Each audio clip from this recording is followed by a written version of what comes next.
अस्सलाम वालेकुम नाज़रीन, प्रोग्राम अॼु जी ॻाल्हि में मां आहियां मुंहिंजी मेज़बान सबीन मेमण। नाज़रीन, ताज़ा तरीन इतला इहा आहिनि त क़ौमी असेंबली मां मुख़ालिफ़ धुर जी पार्टियुनि वज़ीर आज़म जी क़ौमी असेंबली जे इजलास मां मुसलसल ग़ैर हाज़िरीअ ते वॉकआउट कयो आहे, जॾहिं त इजलास खां पहिरियां हुकूमती पार्टी यानी मुस्लिम लीग नून जी पार्लियामानी पार्टी जो इजलास पिणु थियो, जंहिंमें मुस्लिम लीग नून जे क़ौमी असेंबली सेनेट ऐं वफ़ाक़ी वज़ीरनि शिरकत कई। इजलास में कुझु मेंबरनि पारां शिदत पसंदनि ख़िलाफ़ ऑपरेशन ऐं ॻाल्हियूं करण जा 2 राया साम्हूं आया। ॿिए तरफ़ तहरीक तालिबान पाकिस्तान हिकु भेरो ॿीहर हुकूमत खे ॻाल्हियुनि जी आछ कई आहे। तहरीक तालिबान पाकिस्तान जो चवणु आहे त ॻाल्हियुनि लाइ साज़गार माहौल हुकूमत फराहम करे, जॾहिं त वज़ीर आज़म जो चवणु आहे त हू मुल्की सलामती ते को बि समझौतो न कंदा, को बि फ़ैसिलो क़ौमी मफ़ाद वटां कयो वेंदो। वज़ीर आज़म जो इहो बि चवणु आहे त हू को बि फ़ैसिलो क़ौम जे मफ़ाद वटां ई सभिनी खे एतमाद में वठी कंदा। अॼोके प्रोग्राम में असां मुल्क में वधंदड़ दहशतगर्दी, फ़ौजी कार्रवाइनि, तालिबान सां ॻाल्हियूं या ऑपरेशन ते ॻाल्हाईंदासीं। अॼु असां सां स्टूडियो में महिमान आहिनि मुस्लिम लीग नून जा अॻवान राजा ख़लीक़ अंसारी। वॾी महिरबानी अवां जी प्रोग्राम में आया। असांजा ॿिया महिमान आहिनि तहरीक इंसाफ़ जा MP खुर्रम शेर ज़मान ख़ान। बहुत शुक्रिया आपका प्रोग्राम में आया। ख़लीक़ साहब, पहिरीं मां तव्हां खां पुछणु चाहींदमि त तालिबान पारां हिकु भेरो ॿीहर हुकूमत खे ॻाल्हियुनि जी आछ कई वई आहे। इहो बि चयो आहे त हू हमेशह खां ॻाल्हियुनि लाइ संजीदा हुआ। तव्हां हिन बयान खे कीअं था ॾिसो?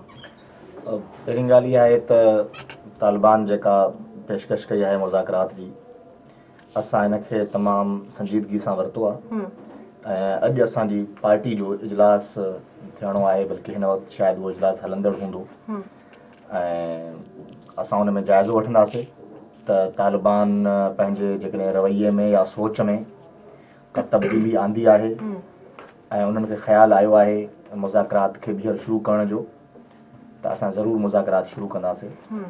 पर असां सम्झूं था त तालिबान जवाबदेह आहिनि उन्हनि सभिनी कार्रवाइनि जा जेके हुननि रिसेंटली हाणे कार्रवायूं कयूं। जेकॾहिं हू मुज़ाकरात में इंट्रस्टेड हुया ऐं हुननि पाण उनजे तर्जुमान मञियो आहे त वफ़द ईंदा रहिया आहिनि ऐं हुकूमती वफ़दनि सां उन्हनि जूं ॻाल्हियूं ऐं राब्ता रहिया आहिनि, यानी मुज़ाकरात जी इहो अफ़वाम वफ़दनि वारी या मौलाना समीउल हक़ जे कासिद वारी जेका हुननि ॻाल्हि कई आहे, मतिलबु इहो फॉर्म हुयो। ऐं जॾहिं इन लेवल ते मुज़ाकरात हलनि पिया त पोइ उन दौरान हिननि कार्रवायूं छो कयूं ऐं उन्हनि कार्रवाइनि जो ॿाहिरि उन्हनि खे जवाबु ॾियणो पवंदो। असां इन ॻाल्हि ते बि सोचूं था त जेकॾहिं रातो राति का हुननि जे नज़रिए में या सोच में का तब्दीली आई आहे त तमामु सुठी ॻाल्हि आहे। अच्छा ख़लीक़ साहब, तव्हां ॻाल्हि कई त मुस्लिम लीग नून जो अञा पार्टी जो इजलास थींदो, जेको पार्लियामानी पार्टी जो इजलास थियो आहे सुबुह जो, उन में कंहिं फ़ैसिले ते मेंबर पहुची सघिया आहिनि या न, या इख़्तियार वज़ीर आज़म खे ॾिनो वियो आहे?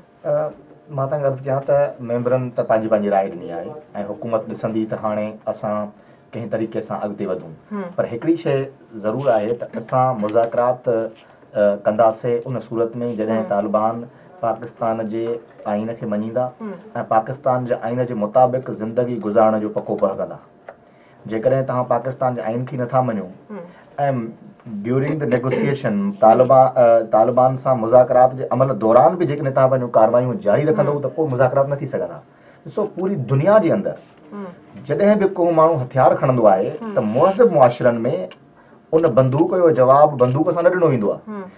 पहिरियों सभ खां पहिरियों उनखे वार्निंग ॾिनी वेंदी आहे, उन सां मुज़ाकरात कया वेंदा आहिनि जेके मुहज़िब मुआशिरा, ऐं जॾहिं हू उन्हनि वार्निंग ते या मुज़ाकरात ते पूरो नथो लहे ऐं पंहिंजी ज़िदत ते क़ाइमु हूंदो आहे ऐं बंदूक जी सियासत या बंदूक जो जेको आहे उहो न छॾींदो आहे, त पोइ मजबूरन रियासत खे पंहिंजी रिट क़ाइमु करणी पवंदी आहे, उन जे ख़िलाफ़ु ऑपरेशन थींदी आहे। असां वटि 2 रस्ता हुया, या त असां तालिबान जे बंदूकी ऐं इन्हनि सभिनी जो जवाबु ऑपरेशन सां ऐं शिदत पसंदी सां ॾियूं, या असां उन्हनि सां मुज़ाकरात कयूं जीअं मुहज़िब मुआशिरनि में थींदो आहे। असां हिकु मुहज़िब मुआशिरे जे शहरीअ जी हैसियत में हुकूमत इहो फ़र्ज़ु सम्झो, हिकु त सभिनी पार्टियुनि खे ऑन बोर्ड वरितो वियो, APC कॉल कई वई ऐं सभिनी मुतफ़िक़ा फ़ैसिलो कयो त हिननि सां मुज़ाकरात थियणु घुरिजनि। उहे मुज़ाकरात वक़्तन फ़वक़्तन डावाडोल थिया, मतिलबु नाकामी जो शिकार बि थिया ऐं हुकूमत पंहिंजी रट क़ाइमु करण ते इनफोर्स ते उहो पंहिंजी क़ाइमु रही। ऐं हाणे बि जॾहिं हुननि ॿीहर राब्तो कयो आहे ऐं हुननि ख़्वाहिश ज़ाहिर कई आहे त असां ज़रूरु मौक़ो ॾींदासीं त हू टेबल ते वेहनि त जीअं पाकिस्तान जे शहरनि जी जान ऐं माल जो तहफ़ुज़ खे यकीनी बणायो वञे।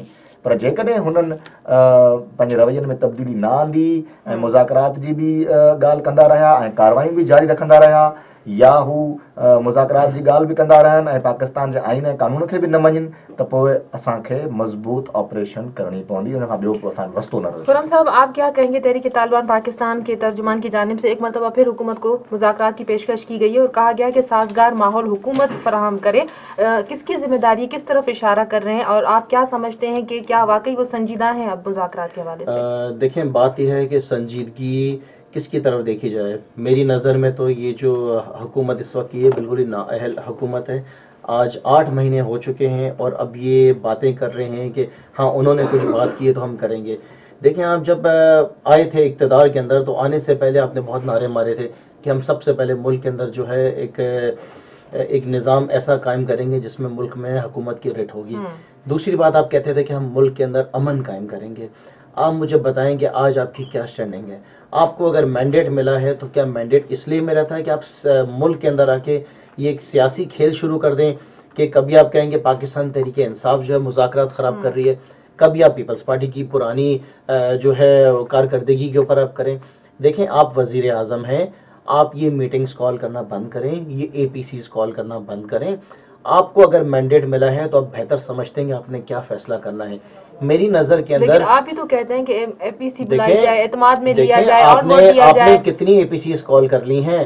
ہم دیکھیں پہلے دن سے کہتے ہیں کہ مذاکرات ضروری ہیں. آپ اندازہ لگائیں سیریا کے اندر آج کیا حالات ہیں, آپ اندازہ لگائیں عراق کے اندر دیکھیں کیا ہے. آپ کیا چاہتے ہیں ملک کے اندر جو ایک سول وار شروع ہو جائے؟ دیکھیں بیسکلی یہ جو ہے جو ہمارے دشمن ممالک ہیں جس کے اندر میں سمجھتا ہوں امریکہ بھی انوالوڈ ہے یا ویسٹ کہہ لیں آپ, اس کے اندر انڈیا انوالوڈ ہے, اس کے اندر اسرائیل انوالوڈ ہے. یہ چاہتے ہیں کہ ہمارے ملک کے اندر جنگ شروع ہو جائے, ہم آپس میں لڑنا شروع ہو جائیں. اس کے بعد آپ اندازہ لگائیں کہ برابر افغانستان کے اندر کتنے ملکوں کی فوج بیٹھی ہے. کیا خدا نہ خواستہ ایسے ماحول پیدا ہو جائیں بنگلہ دیش دور والے؟ تو فی الحال جو میں سمجھ رہا ہوں کہ ابھی جو انہوں نے اپنی ایکٹیویٹی نواز شریف صاحب نے شروع کی ہے اس کو میں اپریشیٹ کرتا ہوں, لیکن اگر 8 مہینے پہلے کچھ سیریسنس اپنی دکھا دیتے تو اتنی قیمتی جانوں کا جو ضیاع ہوا ہے وہ کم سے کم نہیں ہوتا. اور اگر آپ نے اپنی ریٹ قائم کرنی ہے تو سب سے پہلے جو آپ کے اوپر ڈرونز آ کے گر رہے ہیں ادھر تو ریٹ قائم کریں. خدا را آپ سمجھیں کہ آپ جو ہے دنیا کے واحد مسلم ممالک ہیں جو ایک ایٹامک پاور ہیں. آپ کہتے ہیں کہ میں نے دھماکہ کرا اور میں نے ملک کو طاقت دی, تو اس دھماکے کا فائدہ کیا ہوا؟ اس دھماکے کا تو کوئی فائدہ نہیں ہے. باہر ملکوں سے ڈرون آتے ہیں اور وہ آ کے آپ کے ملک کے اوپر اٹیک کرتے ہیں. چھوٹی چھوٹی چیزیں ہوتی ہیں جو مسائل کو اتنا آگے تک لے جاتی ہیں. جب گھر کے اندر دیکھا جاتا ہے کہ چھوٹا بچہ جو ہے اونچی آواز میں بات کر رہا ہے اور اسے ماں باپ کچھ نہیں کرے تو بڑے بھی شروع کر دیتے ہیں. تو آپ نے سب سے پہلے اپنی سمت صحیح کرنی پڑے گی. آپ کی ذمہ داری ہے ملک کے اندر امن فراہم کرنا.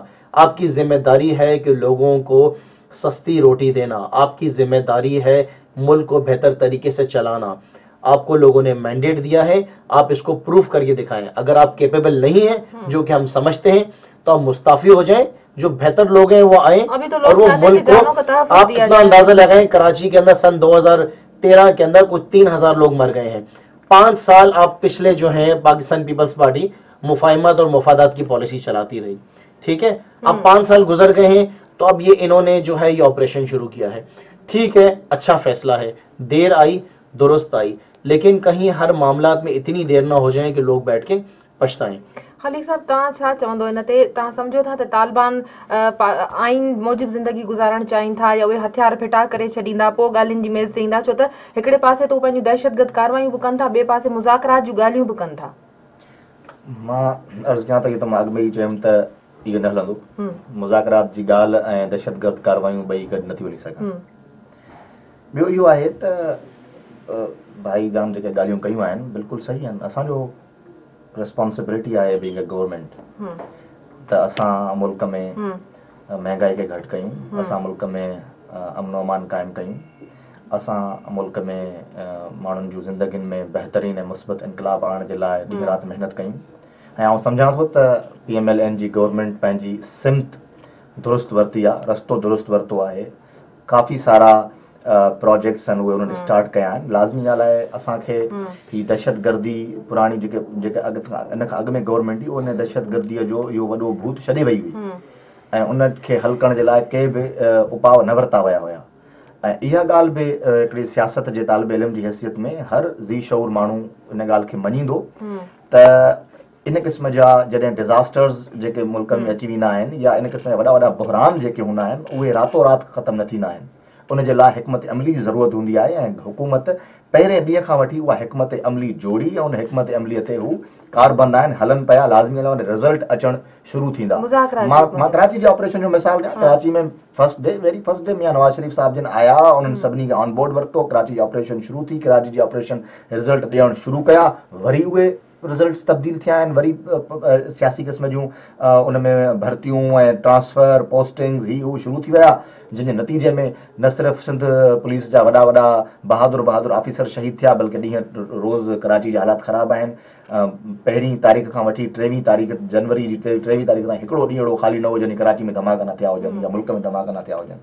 चवण जो मक़सदु इहो आहे त उन जे पोयां केरु आहिनि, उहो आजिज़ धामरा साहब अचे हा त तमामु सुठो थियो, उहो जवाबु ॾियनि पीपल्स पार्टी तरफ़ां, बहरहाल माण्हू हाणे सिंध जा चवनि था त पीपल्स पार्टी कराची पार्टी बि इहा ॻाल्हि करे थी त 70% क्राइम तॾहिं ख़तमु थी थो सघे जॾहिं असां तालिबान सां मुज़ाकरात थियनि या ऑपरेशन थिए। हाणे अचूं था त तालिबान सां जेके मुज़ाकरात आहिनि उहे छा रिज़ल्ट ॾींदा।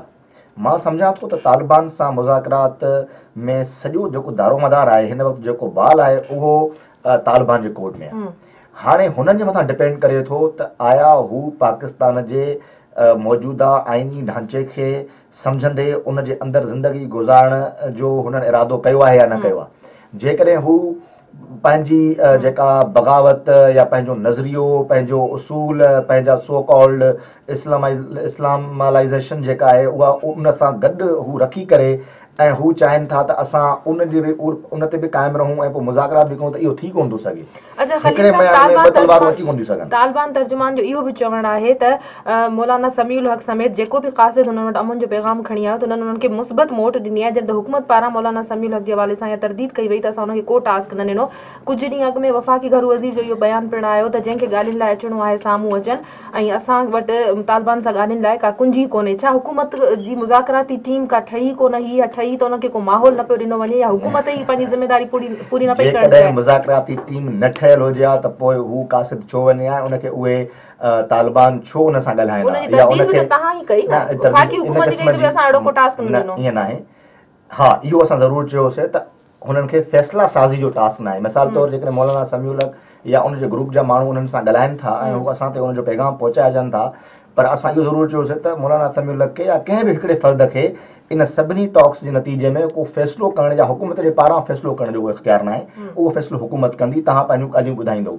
हाणे बि असां चयो आहे अॼु बि त इमरान ख़ान साहब, मौलाना फजलुर रहमान साहब, जमायत इस्लामी जा जेके बि अॻुवान आहिनि, समीउल हक़ साहब, जेतिरा बि लीडर्स आहिनि, इहे तालिबान जो एजेंडा था साम्हूं आणनि। जेके तालिबान जी वकालत पिया कनि अॼु वेही करे, उहे तालिबान जो एजेंडा साम्हूं आणनि त बाबा तालिबान जो ही एजेंडा आहे, हुकूमत उहो एजेंडा ॿुधे ऐं हुकूमत उन एजेंडा जो जवाबु ॾे त आया असांखे उहे शर्तूं उन्हनि जूं क़बूल आहिनि या असांखे इहे शर्तूं क़बूल न आहिनि।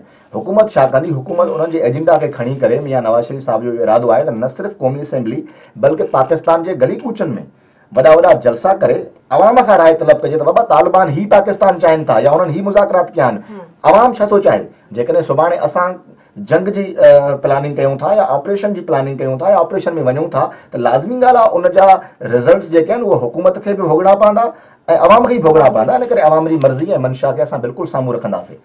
इन करे पुराणियूं ॻाल्हियूं, पुराणी तर्ज़ सियासत खे हाणे छॾिणो पवंदो। तनक़ीद बराए तनक़ीद, यानी तव्हां हिक ई जुमिले में चओ त हुकूमत न आयल आहे, मथां ॿिए जुमिले में चओ त असां इन क़दमनि खे एप्रिशिएट बि कयूं था, त ॾिसण वारा जेके असांजा सिंधी सभाड़ा भाइर आहिनि, जेके अॼु सिंध जे कुंड कुड़छ में ही प्रोग्राम ॾिसी रहिया आहिनि, उहे थोरो कंफ्यूज़ थींदा त बाबा हीउ अदो छा थो ॻाल्हाए। हिकु तरफ़ चवे थो त हुकूमत न आयल आहे, ॿिए तरफ़ चवे थो एप्रिशिएट कयूं था, टे तरफ़ चवनि था त हीअं थी वञे, हीअं मतिलबु इन क़िस्म जी रविश खे असांखे हाणे छॾिणो पवंदो ऐं संजीदगीअ सां मामलनि खे ॾिसणो पवंदो त अचो त पाकिस्तान जे हिन जेको वॾो भूत आहे हिन वक़्तु दहशतगर्दीअ जो, इन मां कीअं जान छॾाइजे। हीअ जेके असांखे विरासत में बहरान मिलियो आहे, इन मां जान कीअं छॾाइजे। सभु वेही करे ऐं जीअं पंहिंजे घर जी हिफ़ाज़त कबी आहे, बिल्कुलु उहा संजीदगीअ सां असांखे बग़ैर कंहिं सियासी पॉइंट स्कोरिंग जे, बग़ैर कंहिं सियासी लालच जे या पंहिंजो वोट बैंक वधाइण जे या इन क़िस्म जूं ॻाल्हियूं करण जे, असांखे संजीदगीअ सां माण्हुनि जे जान ऐं माल जे तहफ़ुज़ जे लाइ गॾु थी कमु करणो पवंदो। फ़ैसिलो करे असां साथ ॾींदासीं। हुकूमत को फ़ैसिलो नथी करे सघे त मुज़ाकरात कया वेंदा या ऑपरेशन कयो वेंदो। न,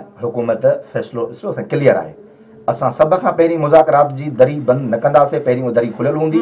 जॾहिं असां सम्झोसीं त तालिबान जा जेके मुतालबान उहे मंतकी न आहिनि या गैर फितरी क़िस्म जा आहिनि या उन्हनि खे नथो मञे सघिजे या गैर आइनी आहिनि या उन्हनि ते नथो ॻाल्हाए सघिजे, त पाकिस्तान जे अवाम जी मर्ज़ी ऐं मंशा मुताबिक़ फ़ैसिलो थींदो ऐं उहो इंशाअल्लाह पर पाकिस्तान जी ब्रेक भलाई का में वक्त है, ब्रेक के बाद मैं आपसे पूछना चाहूंगी कि एक तरफ तो तालिबान मुज़ाकरात की बातें करते हैं, दूसरी तरफ दहशतगर्द कार्रवाइयां भी उनकी जारी हैं, तो जो जिम्मेदारी भी फिर वो कबूल करते हैं कि भाई ये कार्रवाई हमारी तरफ से की गई है, तो जो तालिबान दहशतगर्द कार्रवाई की जिम्मेदारी कबूल करते हैं उनके साथ क्या होना चाहिए? ब्रेक के बाद इसका जवाब मैं आपसे चाहूंगी। नाज़रीन, वक्त है ब्रेक जो वठूं था ब्रेक।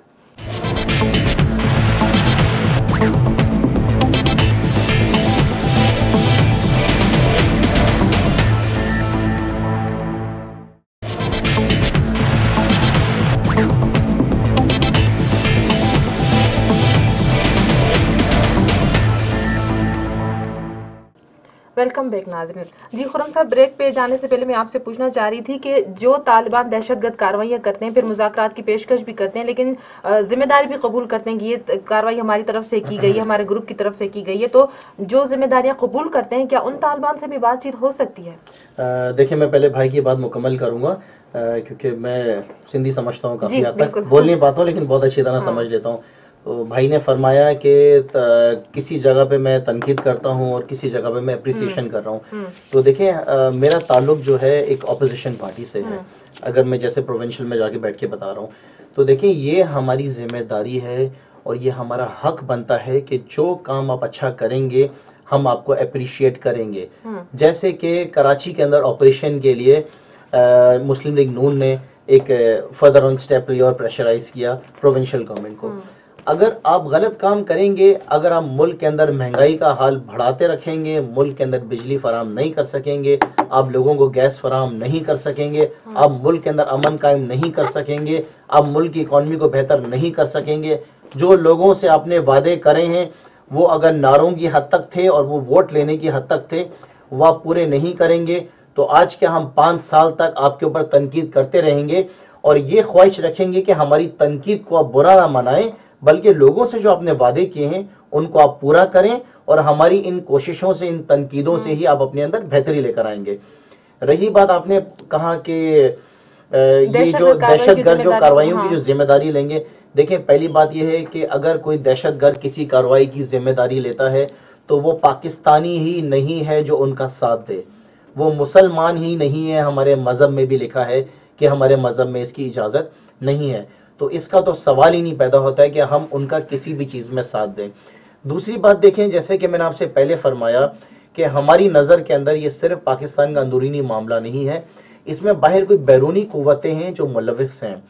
कौन हमला करता है, कौन उसकी तरदीद करता है, कौन फ़ोन करके कहता है, इन सब बातों की क्या गारंटी है? तालिबान अभी सिर्फ एक ग्रुप नहीं है, 25 से 30 ग्रुप हैं, लेकिन देखा जाए तो 1 या 2 ग्रुप ऐसे हैं सिर्फ जो कि इंटरेस्टेड हैं बातचीत करने में, मामलात को बेहतर करने में, मुल्क के अंदर अमन कायम करने में। ये जो थोड़े बहुत छोटे मोटे ग्रुप हैं जो कोई पैसा लेने के लिए या अपने मफादात के लिए या टैक्स करते हैं, ये वो लोग हैं जिनसे आपको एक घबराहट लगी हुई है।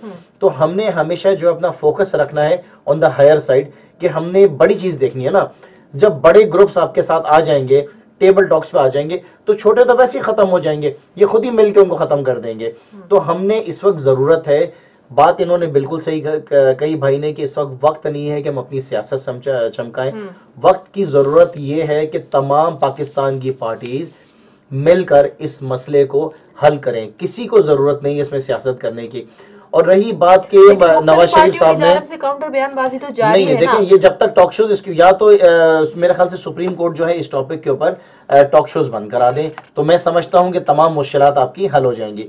दूसरी बात ये रही कि आपने फरमाया कि नवाज शरीफ साहब ने समीउल्लाह साहब को जो है वो जिम्मेदारी दी थी, तो बाद में वो बैकआउट कर गए। कभी ये कहा जाता है कि प्राइम मिनिस्टर साहब ने कहा अगर इमरान खान साहब भी करना चाहें, भाई क्यों इमरान खान साहब करें, क्यों समीउल्लाह साहब करें? जो आपके मौलाना फजलुर रहमान साहब हैं, वो तो मौलाना, अगर बातें मुझे करनी है तो मुझे वज़ीर आज़म देखे ना, वही तो बात है। और बाकी रही मौलाना फजलुर रहमान, वो तो सबसे बड़े एजेंट हैं इनके। तो देखें, आपको मैंडेट कौम ने दिया है, हम आप पे भरोसा करते हैं, हम आपकी इज्जत करते हैं, आप मुल्क की बेहतरी के लिए जो कदम उठाएंगे हम आपको सलाम करेंगे। खुदारा वक्त बहुत बुरा आ गया है, वक्त बहुत आगे पहुंच गया है। अगर आपने मुज़ाकरात करने हैं तो खुदा के लिए मुज़ाकरात करें, अगर आपने कुछ और समझते हैं आप करें। तो हमने तो आपसे कहा कि हम भी कहते हैं कि एपीसी बुलाई जाए, हमें एतमाद में लिया जाए, हमें देखें, एतमाद में लेने का मकसद ये है कि फर्ज करें कि सिंध के अंदर अगर کوئی گورنمنٹ کوئی بل پیش کر رہی ہے تو کیا میرا حق میں ایک ایم پی ہوں اپنے علاقے کا, سندھ سے میرا تعلق ہے, میرا حق نہیں ہے کہ اگر کوئی بل پیش کیا جا رہا ہے تو میرے لوگوں کے لیے اس کے مفاد میں ہے یا اس کے مفاد میں نہیں ہے. لیکن ہم آپ کی اپریشیٹ کریں گے آپ کی اچھی چیزوں کو. جو غلط فیصلہ کریں گے دیکھیں ملک کو نقصان ہوگا. ہم نہیں چاہتے ہیں کہ یہاں پہ دیکھیں جب بارش ہوتی ہے تو گیلے سب ہوتے ہیں, جب جنگ شروع ہو جائے گی آپ کے ہی ملک کے اندر تو بہت ساری جو ہے معصوم لوگ جو ہے مریں گے, بچے مریں گے, اور اس طریقے سے آپ ملک کو نہیں چلا سکتے. جو گیم پلان آپ کے لیے بنایا گیا ہے بیرونی ملکوں نے, جو دشمن ملک ہیں, ان کے گیم پلان کے اندر آپ آ رہے ہیں.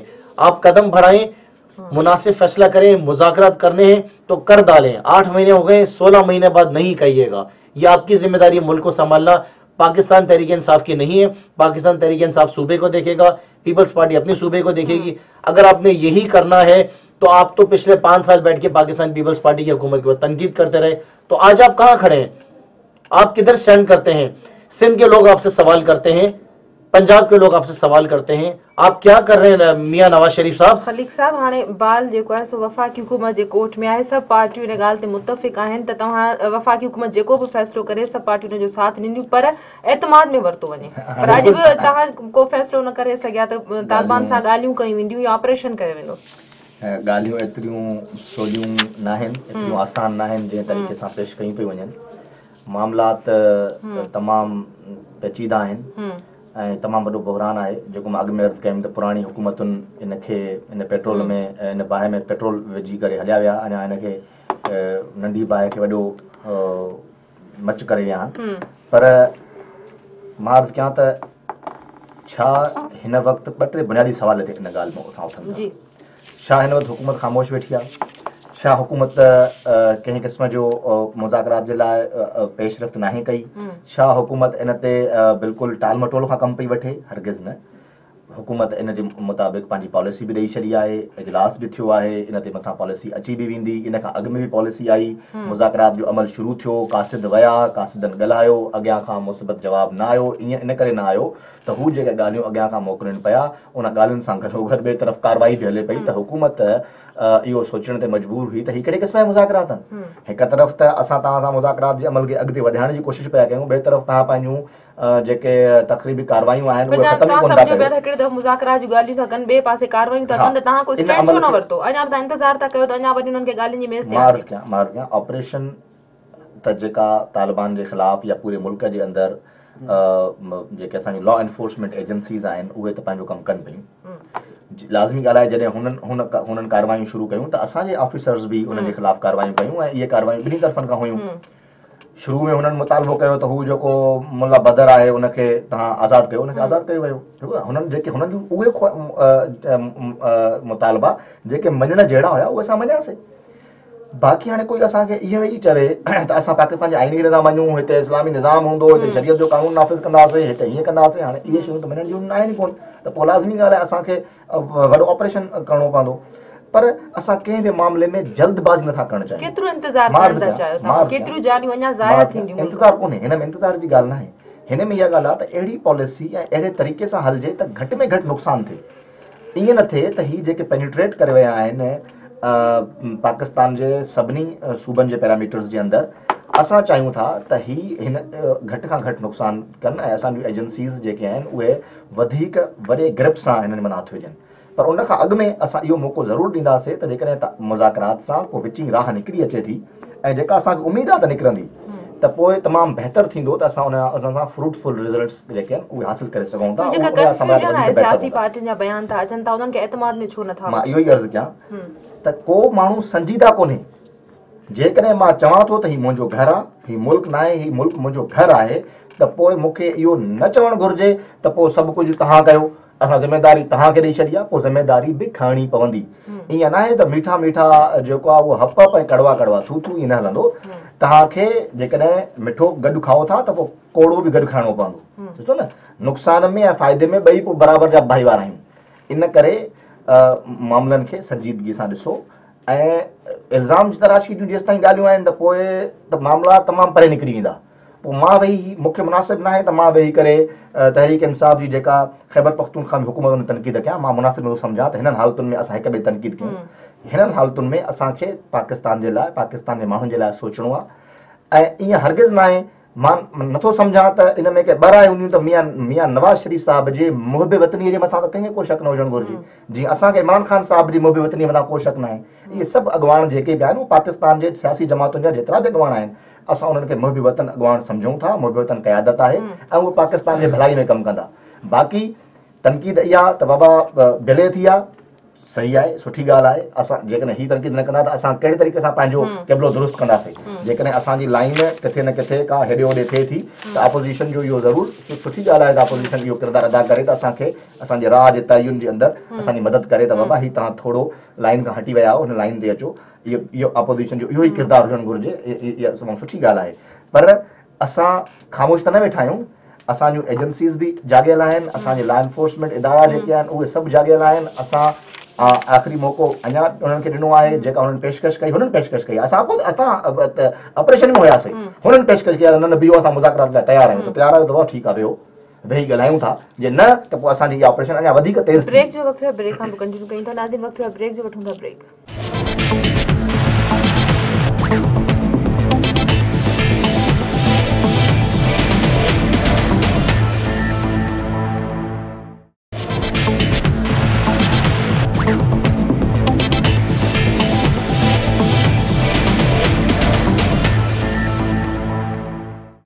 वेलकम बैक नाज़रीन। अच्छा खली साहब, कुछ ॾींहं अॻु में वज़ीर आज़म या आर्मी चीफ में मुलाक़ात थी हुई, उनखां पोइ उत्तर वज़ीरिस्तान में दहशतगर्दनि ख़िलाफ़ कार्रवाई कई वई हुई जंहिंमें 54 दहशतगर्द मारिया विया। छा हुकूमत ऐं आर्मी ऑपरेशन जो फ़ैसिलो तॾहिं ई करे वरितो, इनखे ऑपरेशन चइजे या दहशतगर्दनि ख़िलाफ़ टारगेटेड कार्रवाई चइजे, या उन मुज़ाकराती मेज़ ते आणण लाइ तालिबाननि खे का हिकमत अमली आहे हुकूमत जी?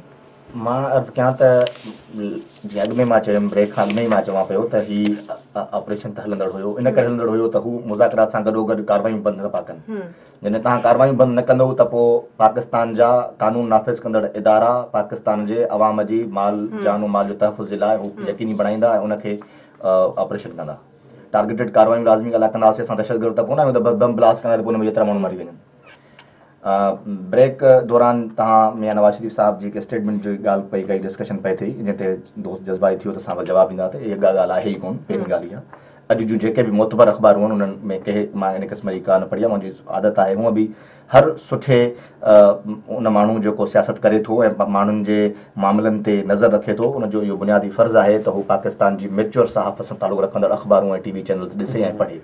इन क़िस्म जो को बयानु न आयो आहे ऐं इन क़िस्म बयानु अची नथो सघे। मियां साहिबु कॾहिं चई कोन थो सघे, मां मियां साहिब सां तमामु क़रीब रहियो आहियां, उन्हनि जी आदतुनि खां वाक़िफ़ु आहियां ऐं उन्हनि जी मुहिब वतनी ते जीअं अॻु में चयुमि त कहिड़े क़िस्म जो शक न करणु घुरिजे। जेकॾहिं हू ड्रोन हमला कराइणा त ओबामा सां गॾु वेही करे, अॼु ॾींहं ताईं कंहिं न चयो आहे, हिते दोस्त तमामु घणियूं ॻाल्हियूं कंदा आहिनि, पर उन्हनि जी इंग्लैंड में, उन्हनि जी अमेरिका में, उन्हनि जी इंडिया जे अंदरि वञी करे जेतिरा बि ॿिया सियासतदान हिते वॾियूं वॾियूं ॻाल्हियूं कंदा आहिनि उन्हनि मुल्कनि जे ख़िलाफ़ु, उते वञी उन्हनि जी ॿोली तमामु डिफरेंट थी वेंदी आहे। जॾहिं हिते ॿिया सहाफ़ी मोतबर सहाफ़ी इंटरव्यूज़ में पुछंदा आहिनि त चवंदा आहिनि त यार डिप्लोमेसी बि का शइ थींदी आहे। बहरहाल मियां साहिबु डिप्लोमेसी में कमु न वरितो, ओबामा जे साम्हूं वेही करे उन ड्रोन ते ॻाल्हायो ऐं हुन चयो त मां ओबामा सां मीटिंग में ड्रोन ते फोकस कयो आहे, उन ते ॻाल्हायो आहे ऐं उनखे चयो आहे त इहे ड्रोन हमला बंदि थियणु घुरिजनि, कोट एंड कोट। चवण जो मक़सदु इहो आहे त असांखे वरी बि मां इहो चवंदुसि त असांखे थोरो पंहिंजे ज़हन में ॾिसो न, जिते बाहि ॿरंदी आहे न उहो हंधु सड़ंदो आहे। अहसासु उन माण्हूअ खे थींदो, सिर्फ़ु मां चई छॾियां त बाबा हीउ मुल्क त मुंहिंजो घरु आहे, हीउ माण्हुनि सां मूंखे वॾो प्यारु आहे, ॻाल्हियूं कयां हुनजो उबतड़ त माण्हू ॾिसण वारो चवंदो त यार हीउ कूड़ थो ॻाल्हाए। जेकॾहिं वाक़ई दर्द आहे, जेकॾहिं वाक़ई हीउ मुल्क मुंहिंजो घरु आहे त पोइ तव्हां ॻाल्हि बि उनजी ज़िमेदारी वारी कयो ऐं उन घर खे पंहिंजो घरु सम्झो। तव्हां पाण चयो त वज़ीर आज़म ऐं आर्मी चीफ मुलाक़ात कई ऐं मुलाक़ात दौरान हुननि जा 54 माण्हू मारियासीं। इहे ख़बरूं न सिर्फ़ु मोतबर ज़रियनि सां ख़बर पयूं, बल्कि अख़बारुनि में इहो रिकॉर्ड ते ॻाल्हि आई आहे ऐं TV चैनल्स ते आई आहे ऐं हुकूमत बि इहे शयूं नाले वाइज़ हुननि लिस्ट पधरी कई आहे वज़ारत दाख़िला असांजी। चवण जो मक़सदु इहो आहे त असांजी सिमत जेका आहे उहा उन तरफ़ वञी रही आहे, यानी असां माण्हुनि जी जान माल जे तहफ़ुज़ जे लाइ ऑपरेशन करे रहिया आहियूं, असां टारगेटेड कार्रवायूं करे रहिया आहियूं। इन दौरान हुननि मुज़ाकरात जी आश कई आहे। मियां नवाज़ शरीफ़ या हुकूमत या को बि माण्हू लाज़मी ॻाल्हाए चाहींदो त घणे खां घणा माण्हू ऑपरेशन ॾिसो न, ऑपरेशन ॿिन्ही तरफ़नि खां, हू दहशतगर्द कार्रवायूं कंदा मासूम माण्हू लाज़मी ॻाल्हि आहे मरंदा, जॾहिं गोली निकिरंदी आहे न बंदूक खां त पोइ उहा न ॾिसंदी आहे त कंहिंजो सीनो आहे अॻियां। इन करे असां चाहींदासीं त घटि खां घटि नुक़सान थिए, इन करे घटि खां घटि नुक़सान जे करे मुज़ाकरात आहे, न ॾियूं कोन था तालिबान में। खुर्रम साहब, इस पे मैं आपसे जवाब लेना चाहूँगी कि टारगेटेड ऑपरेशन के बाद आप समझते हैं कि तालिबान डर के मुज़ाकरात की टेबल पे आना चाहते हैं। वज़ीर आज़म की एक स्टेटमेंट मीडिया में आई है, तालिबान को मुज़ाकरात पर लाएंगे, चाहे बमबारी का सहारा लेना पड़े, तालिबान को मजबूर करेंगे। मेरा तो ख्याल है कि मैं खुद ओबामा से रब्ता करके अहदाफ पर ड्रोन हमले करवाऊं, मुल्क की सलामती पर नरमी दिखाएंगे, न समझौता किया जाएगा, जिनकी ये तरदीद कर चुके हैं। आप समझते हैं कि दहशतगर्दों के खिलाफ जो टारगेटेड ऑपरेशन हुआ था उससे डर के वो चाह रहे हैं कि अब हम मुज़ाकराती टेबल पे आ जाएं ताकि मजीद कार्रवाइयाँ ना हो सकें? देखें, चाहे डर से आए चाहे जिस तरीके से आए, हुकूमत के अंदर ये काबिलियत होनी चाहिए कि कोई ना कोई रास्ता, कोई ना कोई तरकीब ऐसी इख्तियार करें कि किसी ना किसी तरीके से उनको टेबल के ऊपर लेकर आए। दूसरी बात आपने कही कि नवाज, आज के मुझे नहीं मालूम, आप कह रही हैं कि आज अखबारात के अंदर ये आया है कि नवाज शरीफ साहब ने ये कहा है कि मैं ओबामा साहब से कहूँगा कि हमारे मुल्क में आके उन दहशत गर्दों के ऊपर ड्रोन अटैक्स करें। तो देखें, ये तो एक बहुत ही शर्मनाक बात है और बहुत ही अफसोस की बात है। भाई ने वैसे तरदीद की है, लेकिन अगर आप ये स्टेटमेंट कह रही हैं कि आपने अखबार में पढ़ा है, तो जाहिर है कि चाहे जो भी सहाफ़ी हो पाकिस्तान का, मैं समझता हूँ कि बहुत ही शऊर रखने वाले सहाफ़ी हैं, इनकी बहुत नॉलेज होती है और बहुत इन्फॉर्मेशन होती हैं। कोई अखबार ऐसी नहीं है कि इतनी बड़ी स्टेटमेंट अपने बेसिस के ऊपर दे दें। तो मैं समझता हूँ कि अगर मुल्क का आपका वज़ीर आज़म ये स्टेटमेंट दे दे कि मैं ओबामा से कहूँगा कि हमारे मुल्क में आके ड्रोन अटैक्स करें, तो आप अंदाज़ा लगा लें सीरियसनेस का। खुदारा आप कहाँ हैं, कौन सी दुनिया में? ये पाकिस्तान है, ये बनाना रिपब्लिक नहीं है। आप पाकिस्तान को कहाँ लेके जा रहे हैं? पूरा मुल्क आपको देख रहा है। इस मुल्क ने आगे चल के आपको वापस इक़्तिदार में नहीं लेकर आना है। सिंध के लोग भी देख रहे हैं, सिंध के सिंधी जो हैं बहुत बाशऊर लोग हो गए हैं। अब वो पहले की तरह उन जमींदार, उन जागीरदारों के आसरे में, उनकी बातों में अब वो आने वाले नहीं हैं। जिस तरीके से जो हुकूमत इस वक्त सूबे के अंदर सिंध में बैठ के और सूबे को चला रही है, उनको भी सिंध के लोग बहुत आंखें खोल के देख रहे हैं। आने वाला वक्त वो है कि जो ये पहले कराची से लेके कश्मीर तक होते थे, खैबर तक होते थे, इनकी जो बुनियादें सिर्फ सिंध के अंदर रह गई हैं, मैं समझता हूँ आने वाले वक्त के अंदर वो भी ख़त्म हो जाएंगी। लोगों को परफॉर्मेंस चाहिए, लोगों को हर चीज़ मुयस्सर चाहिए, लोगों को पीने का पानी उनके दरवाजे पे चाहिए, लोगों को गैस चाहिए, लोगों को बिजली चाहिए, लोगों को अमन। मैंने आपसे पहले कहा, फिर कह रहा हूँ, अगर आप लोगों को ये सब चीज़ें फराहम नहीं कर सकते 8 महीने के अंदर, तो मेरी नज़र के अंदर ये गवर्नमेंट फेलियर है। प्रोविंशियल गवर्नमेंट सिंध की भी फेलियर है और पंजाब की जो है वो भी फेलियर है। रही बात, आप कहेंगे कि केपीके के अंदर क्या किया है, तो केपीके की परफॉर्मेंस जो है, अगर आप देखें इस 8 महीने के अंदर और कंपैरिजन आप करें बाकी सूबों से, तो अल्हम्दुलिल्लाह बहुत बेहतर है। आने वाले वक्त के अंदर जो परफॉर्मेंस हमारी होगी वो एक कंपटीशन बेस्ड होगी। देखें, जब तक कंपटीशन, आने वाला वक्त जो है उसी का होगा जो अपने परफॉर्मेंस में परफॉर्म करेगा, जो अपने सूबे में परफॉर्म करेगा। अगर यही हालात रहे तो मुझे बहुत अफसोस से कहना पड़ेगा कि आने वाले वक्त के अंदर ना पाकिस्तान मुस्लिम लीग नून का मुझे कुछ फ्यूचर नजर आ रहा है, ना ही पाकिस्तान पीपल्स पार्टी का नजर आ रहा है। खालिक साहब, प्रोग्राम जो वक्त ख़त्म तो थे, आखिरी 2 मिनटन में मैं तव्हां पुछण चाहींदमि त छा तव्हां सम्झो था त न तालिबान जी जेका ॿीहर मुज़ाकरातनि जी पेशकश थी आहे या हुकूमत जेको फ़ैसिलो अॼु पार्लियामानी पार्टी जो इजलास थियो, त सभिनी पार्टियुनि जो APC घुराइणु घुरिजे, उन्हनि खे ॿीहर एतमाद में वठणु घुरिजे। हुकूमत छा थी चाहे, तालिबान जूं कहिड़ियूं ॻाल्हियूं साम्हूं अचनि थियूं, उन्हनि खे सभिनी खे एतमाद में वठणु घुरिजे। स्टेटमेंट जे हवाले सां जेका कंफ्यूजन आहे, उन जे हवाले सां वाज़े हिकिड़ो पॉलिसी बयानु जारी कयो वञे। मां सम्झां थो त वाज़े पॉलिसी का कंफ्यूजन कोन्हे। कंफ्यूजन त असां पाण इन क़िस्म जूं ॻाल्हियूं कंदासीं त लाज़मी ॻाल्हि ॾिसण वारो माण्हू चवंदो त कंफ्यूजन आहे। कंफ्यूजन कोई बि कोन्हे, पॉलिसी वाज़े आहे। असां मुहज़िब मुआशरनि में रहूं पिया, सम्झूं था त पाकिस्तान हिकु मुहज़िब मुल्क आहे। मुहज़िब मुल्कनि वांगुरु असां मुज़ाकरात खे जो दरवाज़ो हमेशह खुलियलु हूंदो, जेको मुज़ाकरात करणु चाहींदो उन जे ख़िलाफ़ ताक़त जो इस्तेमालु न कंदासीं, उन सां मुज़ाकरात कंदासीं ऐं मुज़ाकरात जे नाकामी जी सूरत में ऑपरेशन थींदी ऐं जेकॾहिं कार्रवायूं उन दौरान बि जारी रहंदियूं त ऑपरेशन बि जारी रहंदो। ऑपरेशन उन वक़्तु रुकबो जॾहिं हू कार्रवायूं रोकींदा। जॾहिं ॾिसो न, दुनिया जे अंदरि छा, पर पूरी तारीख़, इंसानी तारीख़ जे अंदरि जॾहिं 2 मुल्क, 2 क़ौमूं, 2 ग्रोह कंहिं क़िस्म जे मुज़ाकरात जी टेबल ते वेहंदा आहिनि त पंहिंजूं कार्रवायूं छॾींदा आहिनि। ईअं नथो थी सघे त कार्रवायूं बि हलंदियूं रहनि ऐं मुज़ाकरात हलंदा रहनि। इन करे पॉलिसी वाज़े आहे। बाक़ी साईं जेका ॻाल्हि कई त चवंदा आहिनि त बाबा अपने मुंहुं मियां मिठू वारी ॻाल्हि हुई। असां चयूं था, मां थो चवां दिलि वॾी था कयूं, असां दिलि वॾी था कयूं त ख़ैबर पख्तूनख्वा में सुठी हुकूमत पई हले, रोज़गार सभिनी जे दरवाज़नि ते आहे, अल्हम्दुलिल्लाह, ऐं महांगाई ख़तम थी वई आहे, ऐं बदअमनी उते ख़तमु आहे, जेलनि ते को हमला कोन पिया थियनि, खीर जूं नदियूं पियूं वहनि। हाणे हो तोते वारी ॻाल्हि ई मां अर्ज़ु कयां तोते वारी मां तारीफ़ थो कयां, ट्रेन की टिकट कटा रहे हैं हम जिसके अंदर तमाम पार्टीज का सफर कराएंगे, आख़िरी प्रोग्राम ख़बर अथनि त हाणे उहो कमु कंदा। बाबा ईअं न कयो, तव्हांजी ॻाल्हि मां न कई आहे, तव्हांजी ॻाल्हि सो हाणे चवण जो मक़सदु इहो आहे त तोते वारी ॻाल्हि आहे, उहो ॾिसेसि पोइ चएसि पोइ तूं सम्झी त वियो हूंदे, त भाईजान सम्झी त विया हूंदा, त ॻाल्हि इहा न आहे। ॻाल्हि बाबा बचो त मुल्क ठाहियूं। बाक़ी साईं चवनि था त मां सिंधी पंहिंजो आहे सम्झां थो, त असां उर्दू में आख़िर में हिनखे प्रोग्राम सिंधी में बोले, मैं समझता हूं नज़म आहे, तमामु मशहूर नज़म आहे, फूल शाखों पे खिलने लगे तुम कहो, जाम रिंदों को मिलने लगे तुम कहो, चाक सीनों के सिलने लगे तुम कहो, इस खुले झूठ को जहन की लूट को मैं नहीं मानता, मैं नहीं जानता। वॾी महिरबानी ॿिनी महिमान जी, मां प्रोग्राम लाइ टाइम कढियो। नाज़रीन, अॼु जी ॻाल्हि प्रोग्राम जे वक़्त ते ख़तमु थो थिए। पंहिंजी मेज़बान सभिनी महिमान खे ॾींदा इजाज़त। अलावा